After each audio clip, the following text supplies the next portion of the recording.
Bless the Lord for this day, the 17th day of the month of July 2021. We are still on the topic substance, shadow, and salvation. Today, we really want to see the kind of believers that these very particular two extremes or extreme cases of erroneous belief or erroneous practices has degenerated to the two kinds of believers: wrong believers, false believers, or the various types of wrong believers, rather, not just two. That these two extreme cases of belief, of practicing, of utilizing the subject matter of our discourse. Remember the last time we had a conversation, or rather we shared the word of God. We're made to understand that there is this kind of belief that has it that any substance connected to the shadow, as far as the Old Testament is concerned, are not welcomed. Then we also talked about the second aspect, which has to do with since the shadow is found in the written word of God. Both the shadow and all the substance are to be practiced. Now, these two extremes, we said that it has given birth to something which is terrible and horrible. And this thing which we are talking about has to do with the believers and has to do with it has to do with wrong believers and has to do with wrong churches. So we want to look at the wrong kinds of believers that this kind of belief has brought into place. Remember the explanation given to us concerning the era of substance, the era of shadow. We are now in the era of salvation. And it is important that you take note of these explanations. And if you are just joining us in these teachings or in this series, please, I will encourage you to go to the previous ones and endeavor to listen through. And when you go through them, you understand today's message and what it represents.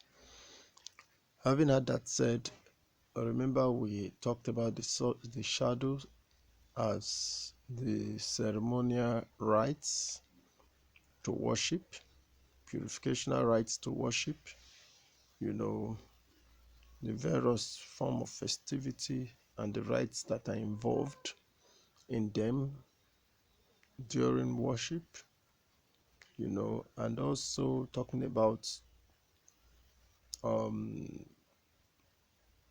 the strategic places involvement in worship. All these are part of shadows. Remember, in the Old Testament, we have various kinds of feast of unleavened bread, the feast of various types of feast. I wouldn't want to begin to mention them. All these feasts, are all parts and parcel of the shadow, and the ceremonies that are connected to them are all part and parcel of the shadow, in the literal or in the physical sense of it. Now, God is telling us that in the era of salvation, Christ has completed a task which has enabled the shadow to return back to where it was before man fell. Because if you go through the story of man, however brief it was in the Garden of Eden, you will discover that it was so simple free from all forms of ceremonial activities and purificational rites, festivity, and all that. It was devoid of them. Though some may claim that it was brief, that's why, but if it has stayed long, all these things would have been involved. No.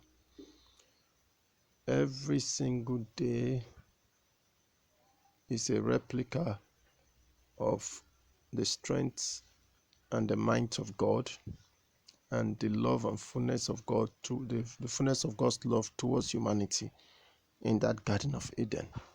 And as such, there is no way any practice which was not revealed during the state of man in the Garden of Eden, there is no way it would have eventually come. So it implies that all those festivity, rites and ceremonies, cleansing rites and all that, purification rites and all that, that was practiced between the era of shadow and salvation, there is no way they would have been found in that era of substance. So that is about that. We will continue after this time out.